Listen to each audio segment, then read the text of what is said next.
Hello, everyone. Welcome to the Name One Player podcast. My name is Nicole.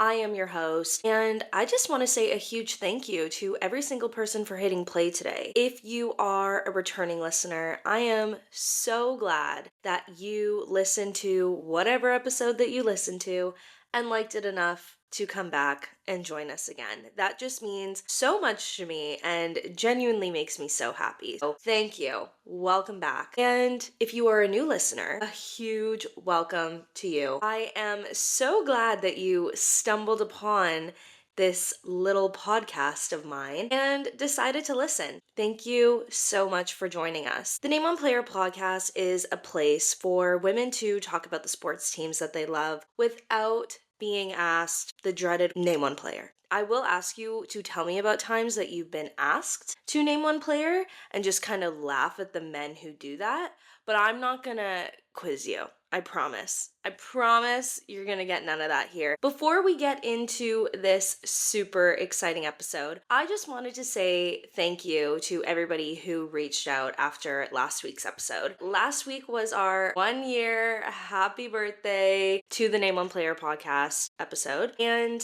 just the responses that I got were so kind. Everybody who reached out and congratulated me, thank you. It really motivated me, and I'm not gonna lie, I put it out there and I committed to weekly episodes. And once I got it out, like once this week hit, I was a little bit like, oh my God, what the heck did I do? It is going to be a challenge for sure to put out weekly episodes. Honestly, it was a pretty crazy week, but as it progressed, I just kept reminding myself of everybody's kind words from last week's episode, and it really just motivated me and pushed me through this week, and here we are. Here we are for another episode. And this is a bit of a special episode. All of my episodes, I feel like, have a little bit of a special something. But this episode is a different episode because we are covering a brand new sport that we have not covered before on the Name One Player podcast. And that is Formula One. I'm so excited because I love Formula One, but I won't lie, it's definitely a newer thing for me. When I was living in Europe last year, everybody was obsessed with it, and I got pretty obsessed with it.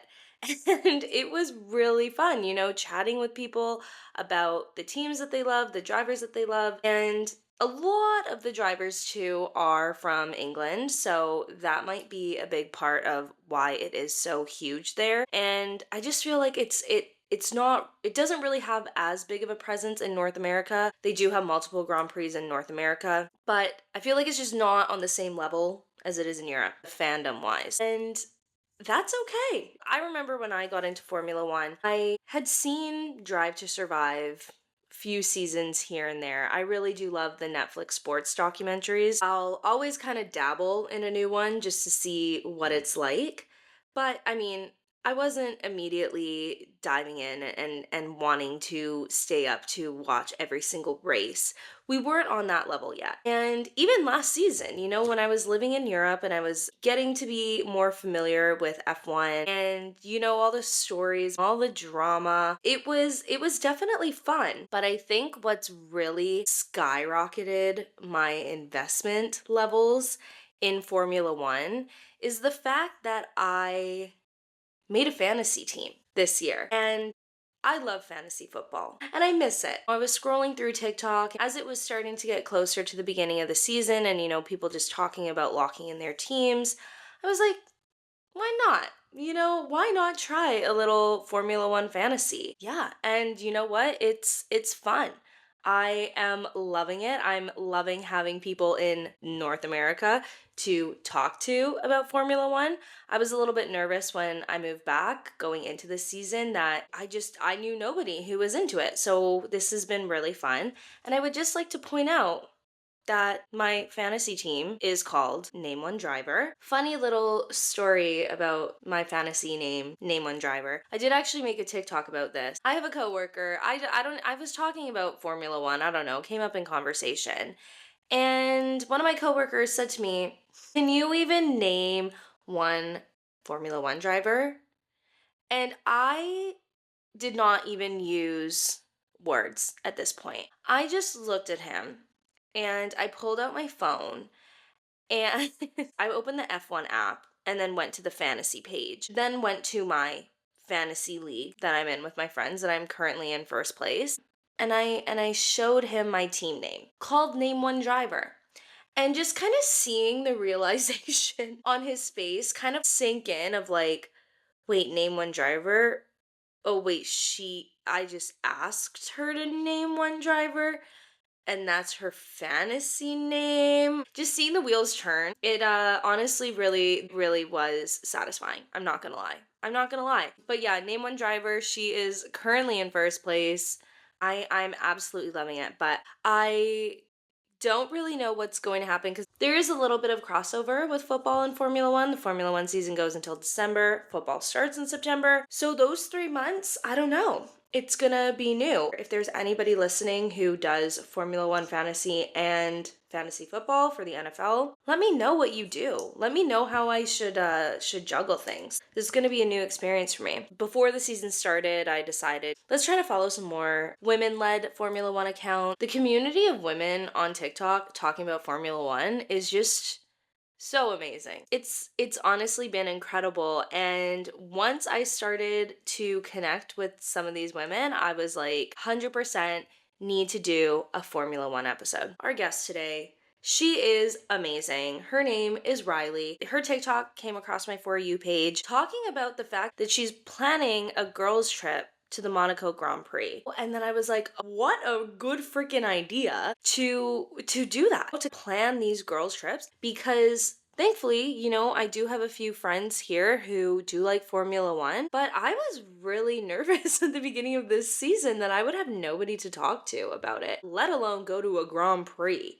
with. So I just think that it's so cool what Reilly is doing, getting these group of girls together, and we're gonna chat about it. We're gonna chat about her love for Formula One, where it came from, how it started, what teams she likes, what drivers she likes. I'm not gonna ask her to name one driver, I promise. But we will get into a really good story that she has when somebody did kind of allude that she didn't know what she was talking about with Formula One. But most importantly, we will get into the girls' trips that she's planning for some of the races this season. And it's going to be an awesome episode. I am so excited. Let's just hop on with Reilly, get Reilly on here, and start chatting. All right, everybody, without further ado, please welcome Reilly. All right, everyone, we have Reilly here with us. And Reilly, thank you so much for joining us. You are out and about traveling Asia, so thank you so much for finding the time to come on and to chat on Name One Player. Thank you so much for having me. I'm so excited. Of course, of course. How are you doing?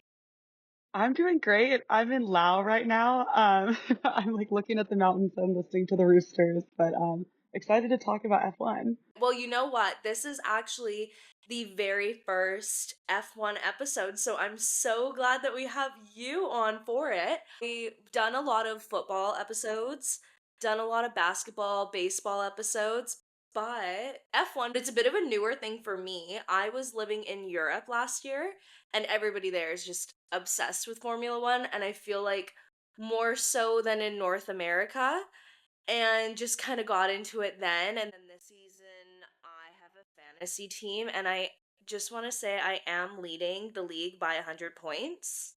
Just Congratulations. Huge. thank you, thank you. So now I'm invested. Now it's like literally all that I want to talk about, especially now that football is done for the season. I am invested. So I'm so glad that we're having an F1 episode. But tell me about yourself. How did you become a Formula One fan? So I am a third generation fan. It's because my grandpa is really into like all motorsports. He was into NASCAR, IndyCar, and then back in the day, like in the 70s, the Indy 500 was part of F1. So I think that was how he kind of got into it. So my dad grew up watching it, and I'm from Austin, and we have the US Grand Prix in Austin. And the Mhm. very first US Grand Prix, I think it was like 2012, he got invited to go. I got into it for real when he took me to go watch quali. Like I had seen Drive to Survive and I was a big fan of Lewis Hamilton as a person, but when I actually got into the sport was when I saw the cars like driving around the circuit for the first time. That's amazing. So, third generation, then. I absolutely love that. being able to watch with your grandpa and your dad and just kind of have that connecting all of you. That's absolutely incredible. So then, question for you. Do you have any favorite teams? I know you mentioned Lewis Hamilton, but any favorite drivers? What's going on there? Yes, my family, I was born to be a Ferrari fan. My grandpa's a Okay. Ferrari fan. My dad's a Ferrari fan. It's so tragic, but we love it. It's like a glutton for punishment. Gosh, how long ago is it now? Almost 2 weeks ago with the China Grand Prix. How do you feel about Ferrari's unfortunate luck there? You know, I'm not surprised. Like, if it was gonna be any team to double disqualify for two different reasons, that's the crazy part is that it's two different reasons. Like Yeah, it was gonna yeah. be Ferrari.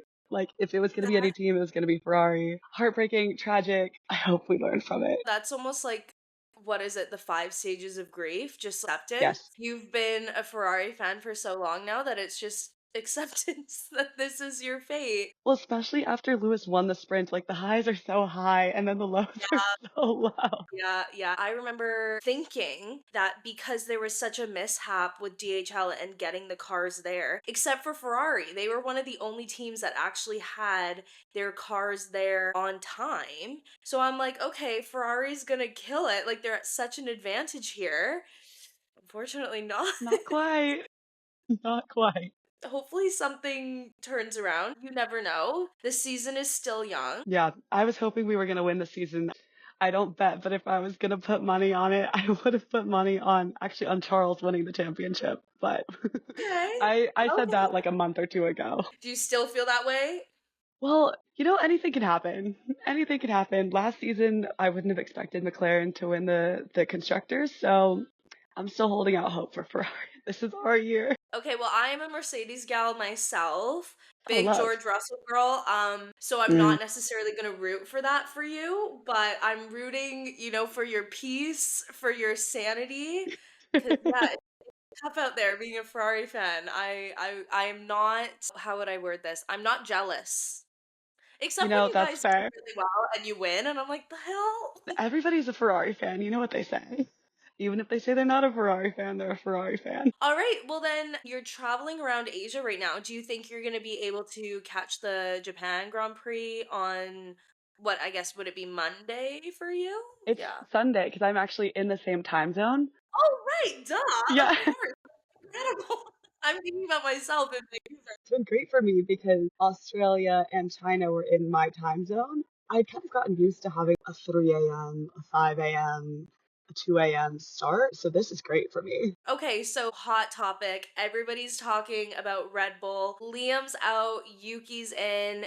Do you believe in the Red Bull curse? Or do you think Yuki's gonna turn it around here? My first thought when I saw the news was like, oh no, I'm scared. Because Yuki's one of my favorite drivers. Actually, I Yeah. loved Liam when he first started doing like a race here and there, but I just feel so bad for him. Clearly there's a problem. We all owe Checo an apology. The car actually needs to be fixed. There's something wrong. So I'm a little nervous. I'm excited that it's his home race, but also like that's so much pressure. And I know that they're supposed to be able to handle the pressure, but I wouldn't want to be in that position. I see too that it's supposed to be raining, so that's even more tough. But I'm excited to see. I agree with you though. Clearly, there's something up with the car, and it does kind of suck that they just kicked Liam out after 2 races. But I don't know. Obviously, there's stuff behind the scenes that we don't know about, so who knows? I guess we'll have to see.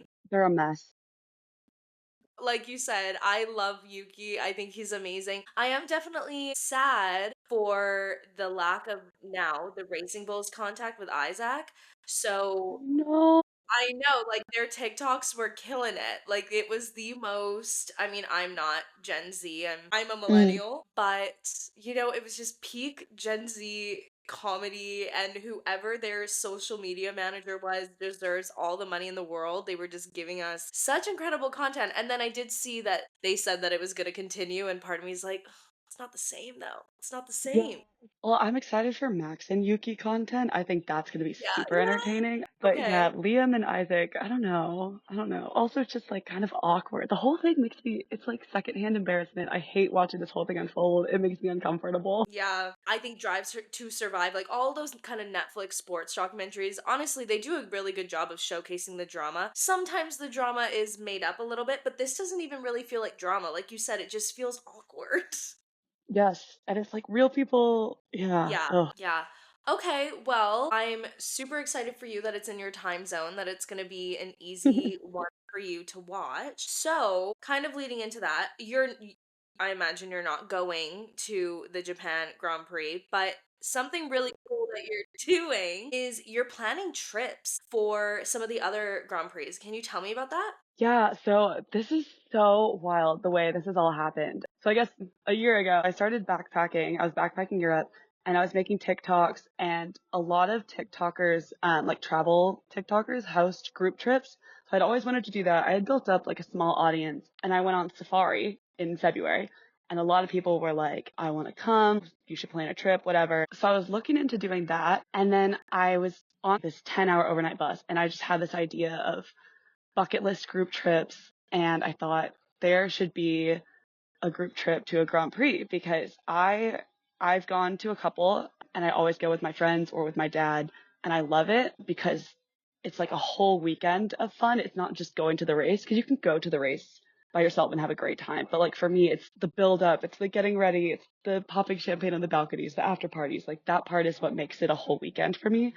And so I just have this idea of like all these girls who would love to go, but just want someone to go with. And so I thought of coming up with a group trip. So that day, like in the middle of the night, I made a TikTok account and I just posted like, is anyone interested in this? I had 0 followers. I used like hashtag F1, just hoping that it would get onto someone's For You page. And that video, I think it has like 8,000 views now and 200 comments of people who said that they were interested in the Monaco Grand Prix. So I planned the trip very, very quickly, bought the tickets. That was actually the scariest thing I've ever done, was buying the tickets before I had like sold it. I had to call the bank. I had everyone on the phone, like, please approve this purchase. But yeah, anyway, I planned it and launched it. And then within 2 hours, all the spots were taken. Good for you, because yeah, I mean, definitely huge financial risk to put Yes. yourself out there to purchase, this group of tickets and to have it fill up so quickly. That's incredible. And I think it just goes to show too, like there really is such a need for that. And it is great because there are so many companies doing that, but it's nice to have something, that's a bit more for girls that really want to go but just don't necessarily have somebody to go with. I think that's incredible. And like so happy for you that you're, traveling, living this amazing life and then still being able to do something that you love on top of that. But I think I saw that you have another trip planned, is that right? Yeah, so there were so many people who wanted to come to Monaco and I couldn't bring them all. So I decided to host a trip to the Spanish GP. It's the weekend after. It's in Barcelona. We've got 3 days of grandstand tickets, 6 nights of accommodation, a couple meals, after parties, of course. We have 2 spots left for that. You are booked and busy. I love it. That's so amazing. Okay, so then how do you find like all the extra things to do? I think I saw there was like a beach day. How do you Yes. manage to mix in like it honestly it's so cool because it sounds like it's a whole vacation. Obviously going to the Grand Prix like it's so fun, but like being able to make a whole trip of it is amazing. I think it just goes back to having spent a lot of time traveling. I spent like 5 or 6 months backpacking Europe last year. So I've been to Barcelona. I've spent a week in Barcelona and I know it's really fun to do. Same with like Monaco and the south of France. I went last year. So I basically just redid the weekend that I had last year. And then for Spain, I've been to this tiny beach town and I thought this would be so fun to recreate with some F1 fans after the Grand Prix, because if you're going to fly all the way to Europe, you might as well make it a trip, make it a vacation, especially after bonding with 7 other people after the Grand Prix. Like, let's keep it going. So it sounds like you absolutely love traveling, and obviously you absolutely love F1. So being able to combine those two, that is so incredible. It feels so surreal. I have a little pinch me moment like every day. This is Yeah. wild. Did you ever expect to be a travel agent of sorts for Formula One. Was that ever on your bingo card? No, it wasn't. And it's so funny because I had two different TikTok accounts. I had my travel vlogging TikTok account, and then I had one where I just followed like F1 stuff silently. And it never really occurred to me to combine them until a couple weeks ago. So I can't believe it took me this long, but I'm so excited that it's happening. So you'll do the Spanish Grand Prix. Do you have any more you got in the works, or you think you'll just do these two for now? Think I'm gonna do some more. I want to send out a poll to see which races people really want to go to, but I've gotten a ton of requests for Hungary, definitely Mexico City. A lot of people are asking for Coda, but also that's my home race, so I kind of want to go see that with my dad. But maybe Coda. I really want to do Brazil, Singapore, and then I've also gotten a lot of requests for Abu Dhabi. I just need to make sure that I don't bite off more than I can chew because there's so much organization that goes into it, like more than I was even expecting. So I need to space them out throughout the year. But I think I could probably do like five this year, five or six in total. So incredible. Well, you didn't mention it, but if the Canada Grand Prix makes it in, you guys head to Montreal, let me know. It is funny because my friends that I'm in their fantasy league, we are in our other friend's wedding, who it's so funny, she just like auto drafted. She doesn't even have the app, but she was in second. She's bumped down a few places. But her wedding is actually on June 14th. Oh, no way. We could go the next day and make it for the race, which we Perfect. we won't Who needs do. sleep? But maybe next year if it makes it on the schedule, we'll have to see. Have you been to a Grand Prix before? I have not. I have not. And what you said at the beginning, obviously liking Formula 1 and, liking the stories of the drivers and everything, like it's all really cool, but I can imagine it just completely changes once you're actually there and you're seeing the cars and you're just seeing how fast it is, like it will completely change it. Yeah. Well, for me, that was when I decided to finally buy the F1 TV subscription and actually set my alarm to watch every race. I used to just walk by the TV and be like, "Oh, who's winning, Dad?" And now my dad's like, "What's going on in F1 now? You're gonna know before I do." Is absolutely amazing. Well, again, I'm so happy for you. I'm so excited to see this whole thing take off because I really think it will. And I think it's such a great idea. All right, well, one more question for you. So, obviously, the name of this podcast is called Name One Player. And I thought it would be fun to sort of poke fun at the fact that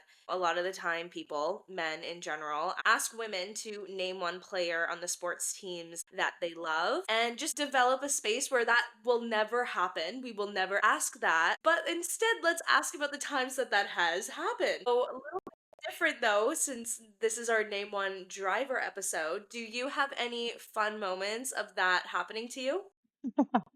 Yes. So when I was backpacking Europe last summer, I was in Serbia at a hostel and I met this guy from Melbourne and I said, "Have you ever heard of Oscar Piastri?" And he was like, "Well, this is going to be an interesting conversation." And we talked about F1. He was a fan. He had just started watching it like really recently. And there was a race the next day. I think it was Zandvoort. And so we went to a bar. We like set it up on the TV, watching the race. It was a pretty boring race, but we were just chatting about what's happening. He kept trying to explain an undercut to me. And I obviously understand how an undercut works. And so I was like, "Yep, you got it. You totally understand. Good job." And then didn't really think anything of it. But then after the race, the man who owned the bar came over and he was like, this old Serbian man, he had no idea what we were talking about, but he was like, he said, he didn't even acknowledge me actually. He looked at this guy and he was like, "I loved listening to you explain to this pretty girl how the sport works." And I just sat there. I just laughed at that point. He went on and on. Like, yeah, I'm so proud of you for understanding it. That's an incredible story. I feel like I say this every single time that a guest comes on because it's like, where's the difference of being a female fan in a sport that is male dominated and feeling like you almost you need that validation a little bit, but I feel like you handled it so well of like not coming in and being like, no, no, no, I do know what I'm talking about, because it's like, legitimately, who cares? You're backpacking Europe, you're having the time of your life, and you're getting to watch Formula One in Europe. Like, you're having a good time, so who cares about what this guy thinks? Just like, yeah, you're correct. I love to call him king. I think it's so funny when I'm like, "Yes, King, you've got it. You totally understand," because they, like, don't know how to No, react. seriously, you did it in, like, the most, like, subtle, nonchalant, and probably so subtle that he didn't even realize that you knew more than him, and I imagine too, like, at least for me, the urge to be like, "Actually, I know more than you're talking about," and just to kinda put them in their place, but the fact that you Mhm. just did it in such, like, a calm, funny way that, like, the men didn't even realize that it was happening. It went straight over their head. Is amazing. And you know what? Going back to your trips, I feel like it's so important. Obviously, women can show up to the races and they can have an incredible time and it really is so much fun. There's very minimal barriers, I think, to that. But it is a little bit different if you're a fan of Formula One and you don't have as many people to talk to about it. I do find TikTok is so great, and I'm sure you know if you have your own separate F1 account. The women on there are just so welcoming, but sometimes it's hard to find that in real life. So the fact that you're, Yes. making these trips for women to connect with other women who love F1 is amazing. Yes, thank you. Monaco, we have a little group chat already, and it's been popping off after every race. I'm already so excited. Every time I see the news, I'm like, "Ooh, I know who I'm gonna text now." Oh, I absolutely love that. That is so cute. Amazing, amazing. Well, again, well, you're actually going to the Grand Prix, so this won't be an issue, but I was gonna say it would be so fun for you to like go to a bar and then watch it at the bar, just you group of girls, and then explain it to all the men. Oh my god. I would love that. I would love that.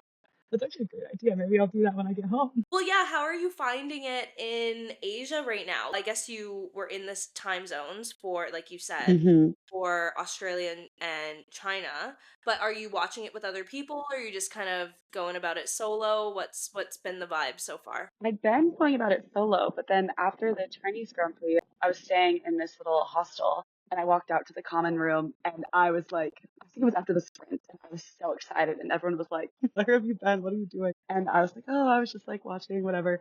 And then I found out there was another girl. She was also in a great mood and she had also been watching it. So it was fun because then we got to watch it together. But yeah, everywhere I go, I try to sort of bring it up into conversation just to see if anybody cares because it's so much more fun to share it like with somebody. I love to meet the fans around the world.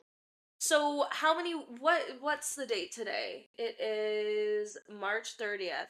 So Monaco and Spain, how many weeks away are they now? Let's see, they're at the end of May. I think they're about 2 months away. Yeah, Spain is exactly 2 months away. So it's a little bit last minute, but I hope that people will still join.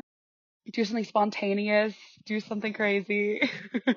I mean, we'll post about this and we'll get the word out. I'm sure that those spots will fill up really quickly, Yeah. especially with how quickly Monaco filled up. I'm so excited for you and excited for all the girls going and very jealous. Yeah. Oh my God, I hope you can make it to one someday. Well, you know what? Next season, you're backpacking. I was actually living in Europe last year and moved home because I ran out of money. So, Valid. So real. but you know what? We're building back up that travel fund and hopefully this season, I'm sure it will be such a success for you. And then next year, you'll plan a whole bunch and then I can go. Yeah. Wait, where in Europe were you living? I was living in London. Oh my God. Love. One of my favorite cities in the world. You know what? I love living there because I was able to travel so like freely Yes. and cheap and yeah, it was great. But I'm back in Canada now. I'm from Vancouver. I'm back in Canada now. And I just there's nothing like Canada. There's truly nothing like it. I heard the Grand Prix there is amazing too. A lot of people requested that, but I just can't fly all the way back to North America. Next year, maybe. We'll see. We'll see. That would be incredible if that could be my first Grand Prix to go to in Canada. That would be special for sure. Perfect. Well, Riley, I think that's everything that I have for you. Thank you so much for coming on and again for finding time out of your busy schedule, traveling all over the place, for coming on and chatting with us. I'm so excited for you. Thank you so much for having me. I've had so much fun. It was nice to meet you. Absolutely nice to meet you too. And again, hopefully we will be able to meet in person at one of your Grand Prix trips that you've planned. Yes, definitely. Thank you so much to Reilly for that amazing episode. I had an absolute blast chatting with you and learning all about why you love Formula One and all about the amazing trips that you're planning. I am so excited and jealous for everybody who's going on these trips. They sound so much fun. Reilly and I actually recorded this a few days ago on Saturday. And when we recorded, she did have 2 spots left for the Spanish Grand Prix. So if that is something that you might be interested in, definitely connect with Reilly. Her TikTok is F1 Party Girl, all one word. Absolutely love that. And if you are interested and you want to get some more details about the Spanish Grand Prix or just any other trips that she might be planning, you can email her at f1partygirltrips@gmail.com. And I will make sure to include that in the episode description so you can see that written out. But I don't know, she said she had 2 spots left. We filmed this a few days ago, so those spots are probably going pretty quick. If you are interested, I really recommend talking to her soon because, like she said, the spots for Monaco filled up in 2 hours. As they should. So absolutely jump on that. I am so jealous of everybody who's going. And like Reilly and I said, hopefully this kicks off and she continues to do it next season because I would love to do a girls Grand Prix trip. Are you kidding? Are you kidding? That sounds like so much fun. I like don't know that I can think of a better, more fun thing to do than like hang out with a bunch of F1 loving girlies, see a bunch of fast cars, and then go party with a bunch of champagne. I don't know what sounds better than that. I don't know. The literal only thing that I can think that I would like more than that is the Minnesota Vikings winning a Super Bowl. That's it. That's all I can think about, really. So, yeah, I did mention in the previous episode that my conclusions are always a little bit awkward in ending, just being like, okay, I'm done now. But I think I am done now. Thank you again to Reilly. I had an absolute blast. Thank you again to every single person for listening. If you liked the episode, I would so appreciate it if you gave it a like, gave it a 5-star rating, subscribe, leave a comment, whatever option is available to you on whatever platform you're listening to. The engagement really does help me and I really do appreciate it. And, anytime somebody likes or follows, I just want to give you a big old hug. I really do. So if you want a hug from me, you know what to do. Okay, this is also too when I know it's time to go because I get a little silly, I just start saying things that are just kind of silly. Okay, so I'm gonna go. I'm gonna say goodbye to all of you. I'm so happy that I was able to stick to the weekly thing. Again, it was a little bit of a struggle, but we did it. We're here. Happy Thursday to you all. And you will be hearing from me next Thursday. That is a promise. I was just thinking in my head, it's a threat. It's not a threat, but it is a promise. I'm not threatening you. But I would love it if you came back next Thursday and listened to the episode that I have under my sleeves. I'm not going to give away too much, but what I will say is it's a baseball episode. I'll leave you all with that. Leave you wondering, who could it be? Who could my guest be for our MLB episode? I don't know. You're just going to have to come back next week to find out. Okay, everybody. Thank you again so much for listening. I hope you all have an amazing week. Take care. Bye.